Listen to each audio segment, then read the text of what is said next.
You're doing well in IELTS listening until Section 3 begins. Suddenly, multiple people are speaking, ideas change without warning, unfamiliar academic vocabulary appears, and before you can process one answer, the next question is already gone.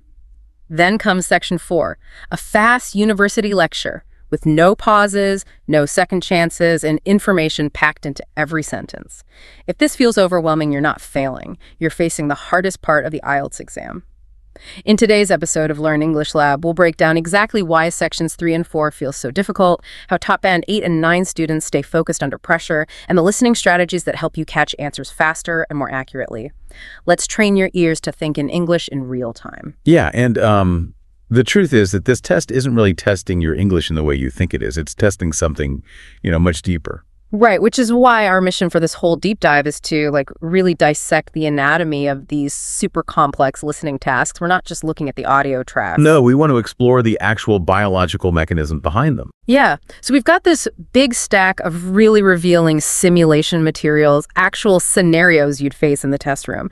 And we want to uncover why your brain actively struggles against these recordings. And more importantly, how you can build that elite band 8+ mindset to, just completely bypass those biological limitations.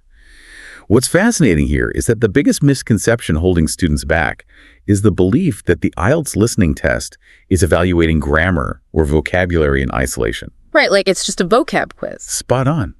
It simply isn't. Highly fluent English speakers, even people born and raised in the UK or Australia, they routinely fail Sections 3 and 4 when they take it without any preparation. Wait, really? Native speakers actually fail it? Oh, all the time. No. They fail because they approach it as a pure language test.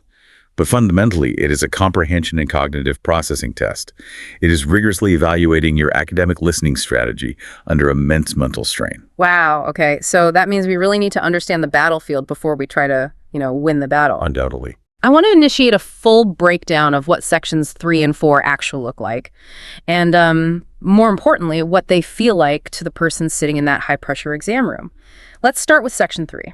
The academic discussion. Yeah, the academic discussion. So in this scenario, you're listening to 2, maybe 3, or sometimes even 4 speakers all at once. Right. It could be university students debating an assignment or a student reviewing research with a tutor. Yeah, just dissecting the results of some experiment. It's a completely multi-directional conversation. But why does that format specifically cause such a sudden drop in test scores? Well, it causes a drop because real conversations do not flow in a clean, straight line. And most language learners have been trained on clean, straight lines for years. That makes total sense. Textbooks are just too neat. Exactly. Spot on. Think about how humans naturally communicate when they brainstorm. People interrupt each other constantly. They use incredibly vague language. Oh, yeah, like hedging phrases, right? Yes. Heavily relying on hedging to soften claims, saying things like, well, I suppose you could argue, rather than, the fact is. They fiercely disagree, then they compromise, and then completely without warning, they rethink their entire premise. Okay, let's unpack this, because understanding this theoretically is one thing, but experiencing it is, totally different. It is a shock to the system. To me, Section 3 sounds like trying to eavesdrop on a highly charged, heated debate in a noisy cafe.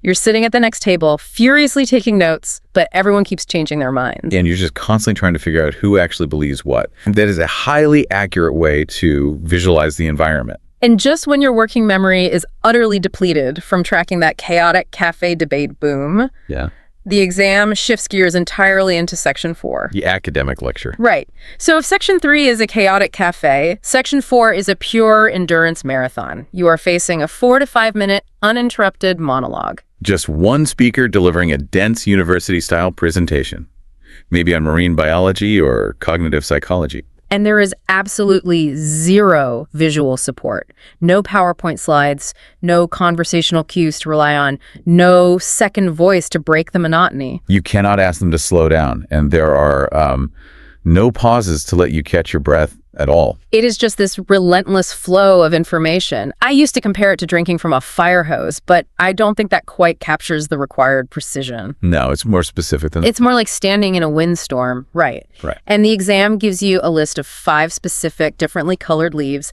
and you have to snatch those exact leaves out of the air as thousands of others fly past your face. That is a brilliant sensory metaphor, because you aren't just trying to survive the volume of the windstorm, you're trying to execute hyperspecific tasks within it. Yeah, finding the right leaves. Right. And within both the chaotic cafe of Section 3 and the windstorm of Section 4, the test designers embed specific traps. They aren't trying to trick you with obscure grammar. They're testing your cognitive resilience. So we can categorize these into 5 distinct traps. Right, let's lay them all out on the table before we dive into the simulations. Okay, trap number 1 is the paraphrasing trap. You will almost never hear the words written on your question paper. The audio disguises the answer using totally different vocabulary. Right, expressing the identical concept, but with new words. What's the second one? Trap number 2 is the distractor word, and this one is perhaps the most emotionally punishing. I hate this one. The speaker provides correct-sounding information first, watches you write it down, and then immediately corrects or contradicts it. Oh, that one is brutal. You hear the keyword, your pencil hits the paper, you feel this surge of confidence, and 2 seconds later, they completely invalidate the answer. It genuinely feels like a betrayal. It does feel personal. Trap number 3 involves speed and accent variation. Speakers use connected speech, natural reductions, and varied regional accents: Scottish, Australian, South African. Which blends distinct words into a single, continuous stream of sound. What about number 4? Trap number 4 is signposting blindness. This happens when listeners fail to recognize transitional language words indicating a shift in the concept. And if you miss those, you completely lose your place in the lecture, meaning you miss the next 3 questions in a row. Accurately stated. And finally, trap number 5 is cognitive overload. This isn't a trick of the audio, it's the sheer biological struggle of attempting to write, read, and listen concurrently. Wow. So, paraphrasing, distractors, accents, signposting, and cognitive overload. But as we said, we don't just want to list these, we want to see the mechanisms in action. Let's step back into that noisy cafe. Let's do it. We have a simulation of a real Section 3 scenario here. Yeah, focusing on a group research project about urban food sustainability. I'll set the stage for you. We have 3 voices, 2 university students named Maya and Daniel, and their academic supervisor, Professor Chen. They are reviewing their data before an upcoming presentation. Right out of the gate, we see the distractor trap and what we can call the correction trap in full force. Maya confidently states that they collected survey data from 3 different neighborhoods. Now, if you're a nervous test taker, desperate for an answer, the second you hear 3, you lock it in. You lock it in, you sigh with relief, and you just stop actively analyzing the audio. That is closely aligned with what the test designers are counting on. Because Daniel immediately interrupts her. He says, actually, Maya, it was 4 neighborhoods. We added the Riverside district last week, remember? And then Maya apologizes and confirms the final number is indeed 4. The architecture of this trap is fascinating to me.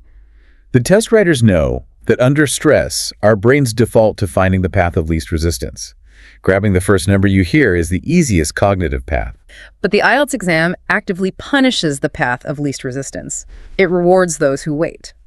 And the trap gets, infinitely more sophisticated a few seconds later when they discuss the actual data. Right, when they're analyzing the barriers preventing low-income households from accessing fresh food. Daniel mentions that 68% of the respondents cited transportation costs as their primary barrier, while only 31% said the lack of local farming was their main concern. You have 2 highly specific numbers, 68% and 31% delivered back to back. I have to ask, why do they place them so close together? I mean, if the question only asks about transportation, why even mention the 31%? To deliberately exhaust your working memory. Your short-term memory acts as a temporary holding area. When the audio introduces 68% and then immediately introduces 31%, your brain is forced to juggle both. While simultaneously trying to attach the correct contextual meaning to each one. Spot on. The question on the page asks for the percentage of people who said transportation costs prevented access. If you are a passive listener who just scans the audio for any percentage, you now have a 50-50 chance of guessing correctly. By placing the numbers close together, the exam strips away your ability to guess. You must accurately pair the specific data point with its corresponding narrative. Which brings us to a trap that I think is even more devious because it plays with time. The temporal signal trap. Yes. Later in the discussion, Professor Chen asks them to clarify their central argument. Daniel responds, "We initially thought we'd argue that urban farming is the most cost-effective solution." But then he says, but after analyzing the data, we've actually shifted our position to focus on community distribution networks. The linguistic mechanics of that sentence are beautiful in a really punishing sort of way. That word initially is a time machine. It is a temporal signal that explicitly tells the listener the concept I am about to describe belongs to the past. It is our discarded idea. If your ear isn't tuned to catch temporal signals, you will write down the historical fact rather than the current conclusion. I see students fall for this constantly. They hear urban farming, they see urban farming as a multiple choice option, and they circle it. It's tragic. And this reveals a profound truth about the exam. Listening comprehension and reading comprehension rely on the exact same underlying cognitive skill. Which is the ability to track the timeline and the evolution of an argument. Rigorously true. If an academic text uses the word previously, you know the methodology has changed. The same applies to spoken dialogue. The word initially indicates their findings were only preliminary. An early stage before the main part of their research solidified. Okay, so they've navigated the numbers, they've navigated the timeline. But the debate between Maya and Daniel doesn't stop there. No, we also see opposing opinions functioning as a trap. Daniel and Maya actually get into a policy debate regarding what to recommend. Daniel strongly advocates for extending public transport routes. His academic rationale, the foundational basis for his argument, is that better transit addresses the absolute root cause of the food desert issue. But Maya pushes back. She wants to mitigate the problem, make it less severe by setting up community fridges. Her argument is that fridges can be implemented much faster and at a significantly lower cost. Notice how distinct their viewpoints are. Daniel's rationale is structural. Maya's approach is to mitigate the immediate harm. And the test designers will definitely exploit this division. A question might ask, what does Maya argue is the primary advantage of her proposal? One of the multiple choice options will undoubtedly be it addresses the root cause of the issue. If you select that option, you are penalized. Even though those words were spoken clearly in the audio, you failed to attribute the correct idea to the correct speaker. You essentially have to play referee while taking notes. And just to twist the knife, the audio throws in a deadline shift. Daniel thought the draft report was due on Friday. Professor Chen confirms the department moved it to Monday the 14th. Another correction trap. And then we get the ultimate precision trap. Chen asks how long the presentation is. Maya says 20 minutes, with 10 minutes for questions. And if the question explicitly asks for the length of the presentation and you write down 30 minutes, you lose the mark. That is a rigorous test of precision. You must separate the core presentation time from the supplementary Q&A time based entirely on the specific, granular wording of the prompt. It is incredibly granular. I'm going to push back on this a little because I know how our listeners feel when they encounter this. Isn't this fundamentally unfair? Unfair. How so? The test is assessing your ability to catch someone else's mistake in real time. How are you supposed to confidently know who is right when Maya, Daniel, and Chen are all talking over each other so incredibly fast? You're basically being graded on Maya's bad memory or Daniel's confusion. I get that. It feels incredibly unfair when you are in the hot seat, but it meticulously mimics real academic and professional life. I suppose that's true. People misspeak in real life. They do. When you sit in a boardroom or a university seminar, people misspeak. They correct themselves. They debate. The strategy to overcome this feeling of unfairness is to train yourself to wait for what linguists call the full turn to complete. The full turn? Yes. A conversational turn is the time during which a single participant speaks, but a full turn in this context means waiting for the resolution of the thought. So never commit your pencil to the paper the absolute second you hear a keyword. Accurately stated. Let the speakers finish their exchange. Academic dialogue naturally corrects itself. If Maya introduces a preliminary idea, wait to hear how Daniel or Professor Chen reacts. Like, does Chen corroborate her data? Does Daniel challenge her rationale? Patience is not just a virtue here. It is an active, highly rigorous strategy. Let the chaotic dust settle before you write the answer. That makes perfect sense. Don't jump at shadows. Wait for the confirmation.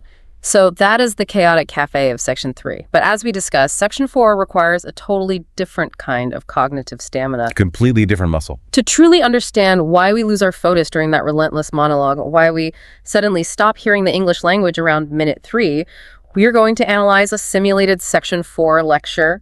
And the subject of this lecture is, ironically and perfectly, the neuroscience of attention. Understanding how your biological hardware processes audio will fundamentally change your relationship with this test. This simulated lecture is delivered by a cognitive neuroscientist, and she opens her presentation with a statistic that defines the absolute limitations of human information processing. I found this part of the simulation mind-blowing. I want to play proxy for the listener here. If we think about how much information is hitting our senses right now, the temperature of the room, the hum of the refrigerator, the feeling of your clothes against your skin, the light coming from the window. Exactly. How much data is our brain actually receiving? The neuroscientist in our simulation quantifies it beautifully. She notes that our sensory systems are bombarded with roughly 11 million bits of sensory information every single second. 11 million individual data points flooding your nervous system concurrently. That is insane.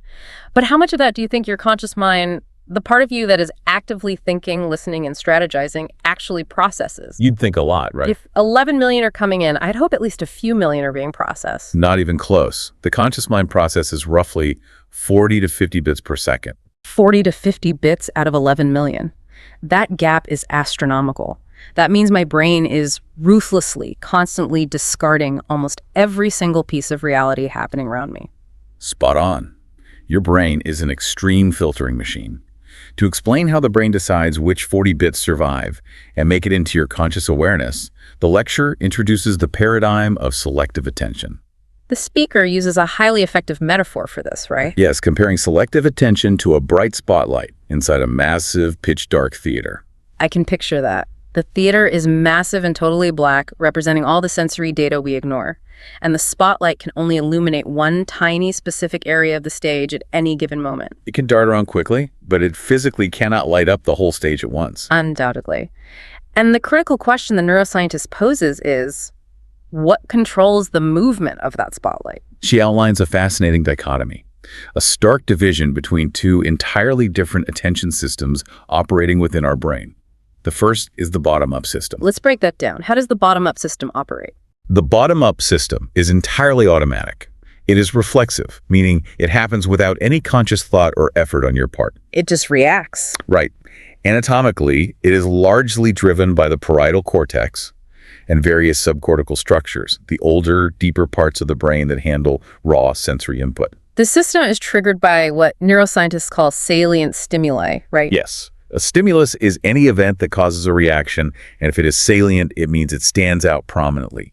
Things that are sudden, exceptionally loud, intensely bright, or completely unexpected. So it's basically an evolutionary survival mechanism. If I'm walking down the street and a car backfires violently, I don't consciously decide to analyze the noise. No, your bottom-up system forcefully yanks your spotlight of attention toward the sound to check for danger. It hijacks the spotlight.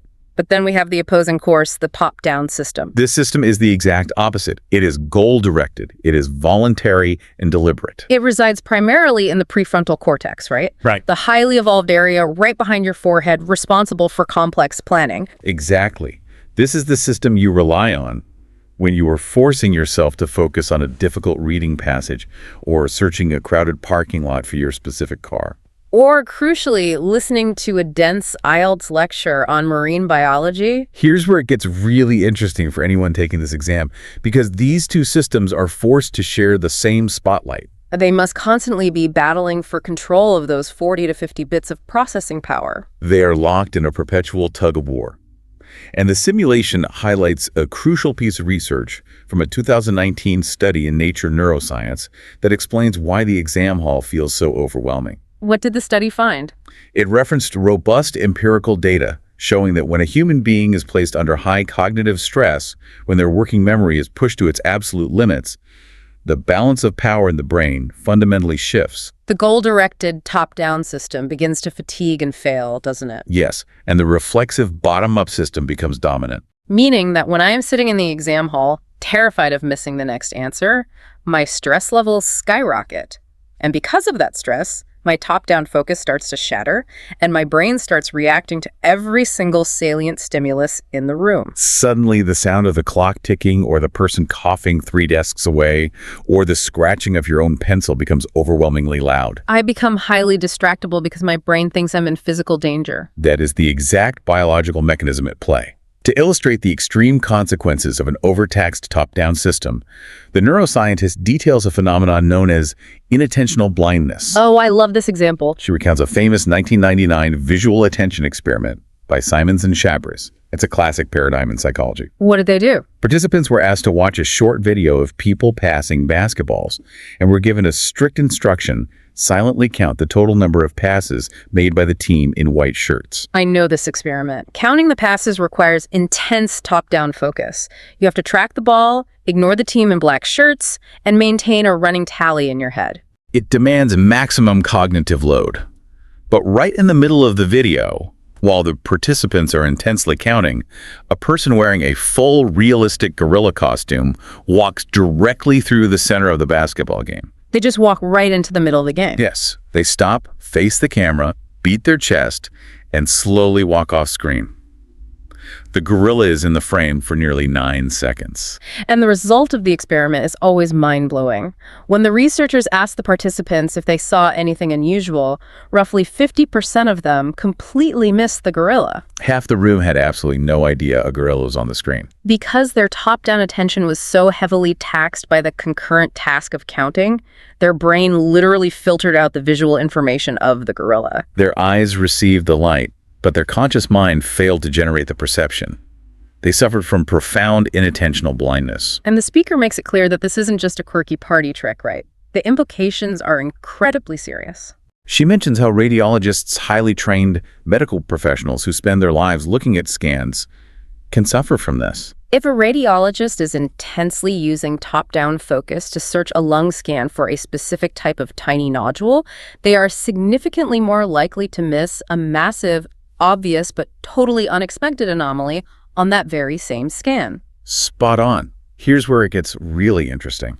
If I can offer a comparison to ground this in everyday life, top-down attention is like me intensely searching my incredibly messy room for my car keys because I'm late for work. You are entirely focused. You have a specific goal. I am ignoring the books, the clothes, the shoes. But bottom of attention is the fire alarm suddenly going off in the hallway. It forces my brain to abandon the search immediately. No wonder exam stress completely ruins our focus in Section 4. Yeah. Our brain is under so much pressure, it assumes there must be a fire. It shuts down our top-down search for the answers and makes us hyper-aware of our environment. If we connect this to the bigger picture of the IELTS exam, you can see how the test designers deliberately leverage cognitive load against you. Cognitive load is the total mental effort required to process information in your working memory. When you are sitting in that exam hall, you are attempting to read complex, academically dense questions, listen to a relentless 4-minute monologue, and physically write down perfectly spelled answers concurrently. You are pushing your cognitive load to its absolute biological limit. When that load maxes out, their top-down focus shatters. You experience auditory inattentional blindness. The answer literally plays right in your ear. The speaker says the exact phrase you need, but because your spotlight is depleted, you simply do not perceive it. That is terrifying. Honestly, it is. But it's also incredibly validating. For everyone listening to this deep dive, you need to hear this when you miss an answer in Section 4.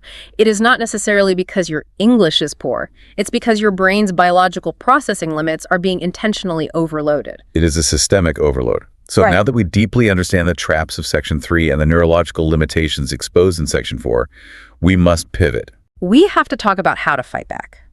We need to build that Band 8+ mindset and outline the proactive, robust strategies elite test takers use to bypass these biological bottlenecks. How do we upgrade our cognitive software to handle the load? The transition from a struggling listener to an elite listener requires a fundamental shift in behavior. Actionable strategy number 1 is the shift from passive listening to active listening and prediction.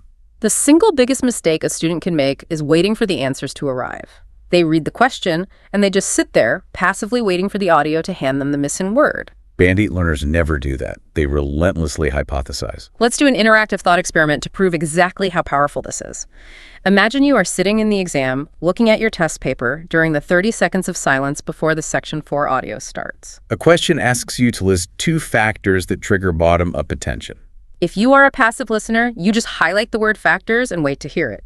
But if you are an active listener, you predict. You interrogate the prompt. You ask yourself, based on my general knowledge and the context of the previous questions, what kind of factors would logically govern an automatic, survival-based attention system? You actively predict that you are going to be listening for physical properties of the environment, things like loudness, brightness, suddenness, or movement. You literally pre-program your top-down attention spotlight to look for those specific conceptual shapes of information before the speaker even opens their mouth.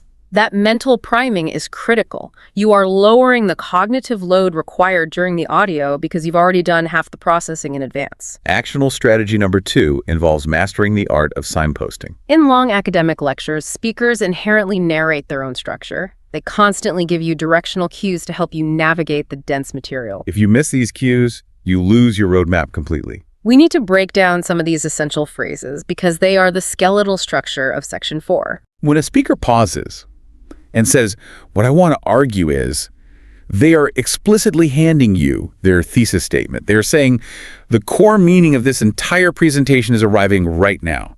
When they say turning now to the historical context, they are signaling a definitive shift in topic. If you were stuck trying to figure out the answer to question 34, and you hear turning now to, you must ruthlessly abandon question 34, the audio has moved on to question 35. Hanging on to a lost question guarantees you will miss the next one. And if the speaker says, this is significant because you better have your pencil pressed firmly against the paper because they're about to explain the underlying importance or the implication of their research, which is almost always a tested element. Missing signposting language guarantees you will wander blindly through the windstorm. Now, actionable strategy number 3 is one I find fascinating, but I know it causes a lot of anxiety for students. It is perhaps the most intensive training method, but also the most rewarding.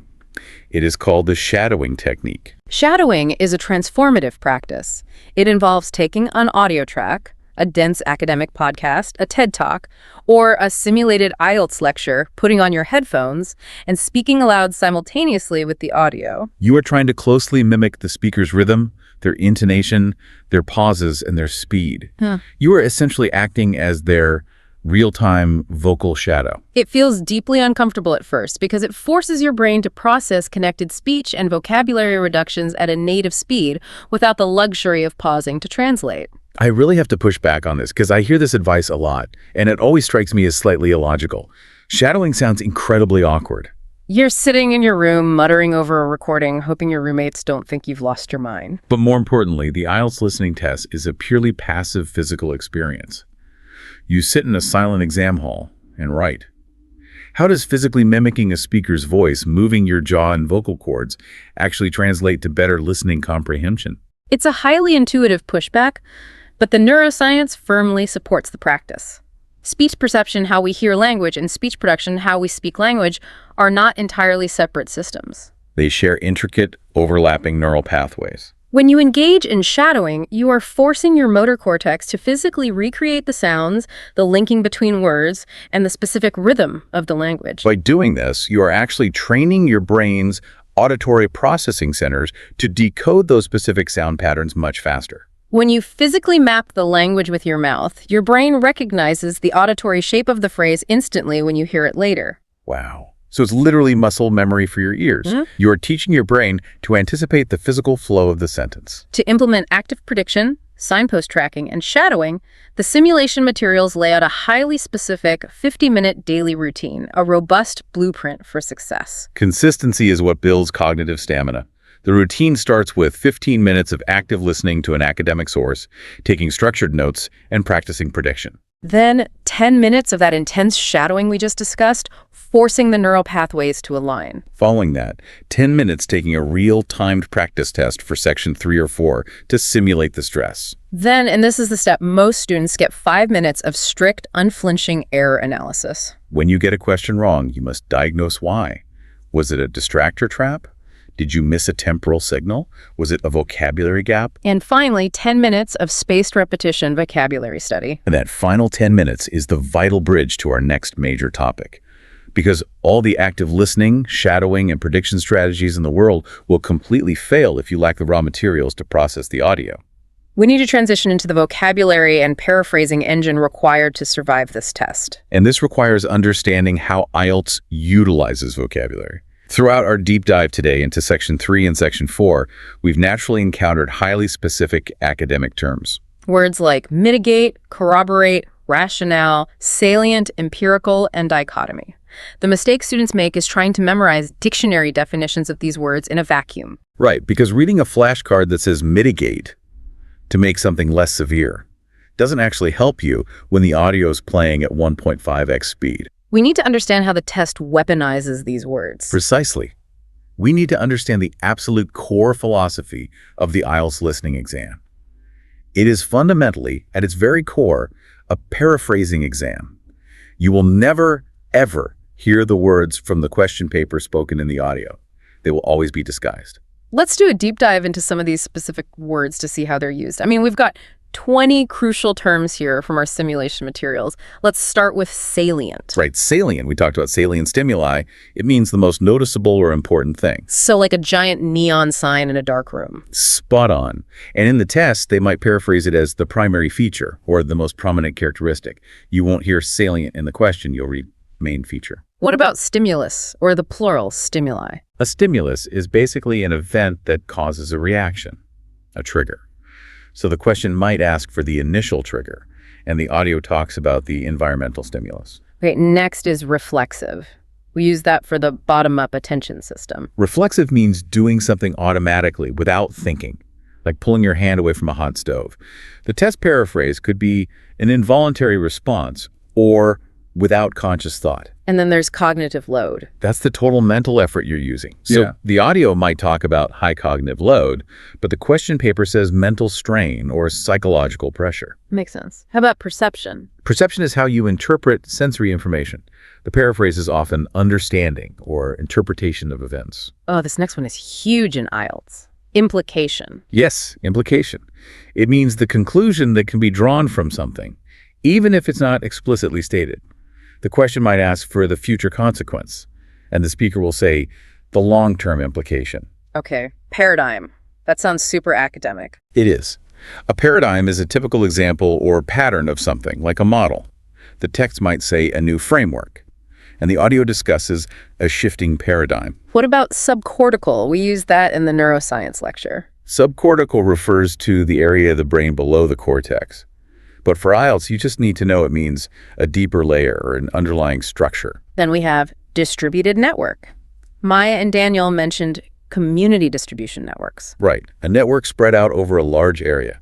The paraphrase is usually a decentralized system or widespread connections. Moving on to empirical, this one comes up a lot in research contexts. Empirical means based on observation or experience rather than theory. So the speaker says, we gathered empirical data, and the answer choice is observational evidence. Preliminary. This links back to the temporal trap, doesn't it? Undoubtedly. Preliminary means an action or event preceding or preparing for something fuller. It's the initial stage or early phase. Next is concurrent. We talked about doing tasks concurrently. Meaning occurring at the same time. Paraphrased as simultaneous or happening together. Negligible. This is a great distractor word. It is. Negligible means so small or unimportant as to be not worth considering. The speaker might say the results were negligible, and the true answer is insignificant impact. What about robust? You mentioned robust empirical data.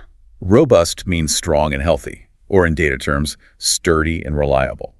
The test will paraphrase it as solid evidence or strong findings. Rationale. Daniel's rationale for public transit. Rationale is a set of reasons or a logical basis for a course of action. The paraphrase is underlying reason or justification. Cohort. A group of people banded together or treated as a group, often paraphrased as a specific demographic or a study group. Dichotomy. We use this for the two attention systems. Dichotomy is a division or contrast between two things that are represented as being opposed or entirely different. The test uses stark contrast or clear division. Mitigate. Maya wanted to mitigate the food desert issue. Mitigate means to make less severe, serious, or painful. The paraphrase is usually to alleviate or reduce the severity, Corroborate. to confirm or give support to a statement, theory, or finding, paraphrased as to verify or provide backing for. And finally, synthesize. To combine a number of things into a coherent whole. The question might ask about bringing ideas together, and the audio talks about synthesizing the research. Wow, okay, so doing this matching exercise proves it. Let's look at how the exam takes the complex concepts from the neuroscience lecture and hides them in plain sight. If your question paper has a bullet point asking about filtering unwanted information, you might sit there waiting to hear the word filtering. But what you will actually hear the neuroscientists say is the brain's capacity for selecting one salient stimulus while ignoring others. That is the paraphrase. Selecting one while ignoring others is the functional definition of filtering unwanted information. Or consider the attention systems. If the paper asks about an involuntary response, the audio will describe an action that is automatic and reflexive. If the paper mentions deliberate focus, the speaker will talk about a system that is goal-directed and voluntary. They mean the exact same thing, the concepts perfectly align, but the vocabulary is completely swapped. This is why just hunting for keywords is a guaranteed path to a low score. You are scanning the text for a shape that the speaker has intentionally altered. You are listening for the underlying meaning. You have to synthesize the audio, combine the different elements into a coherent whole, and match that synthesized meaning to the paraphrase on the page. And because you only hear the audio once and your cognitive load is maxed out, your memory recall is paramount. Which brings us to one of the most agonizing but effective training methods, the pause and recall exercise. It is agonizing, but it is necessary. The exercise is simple.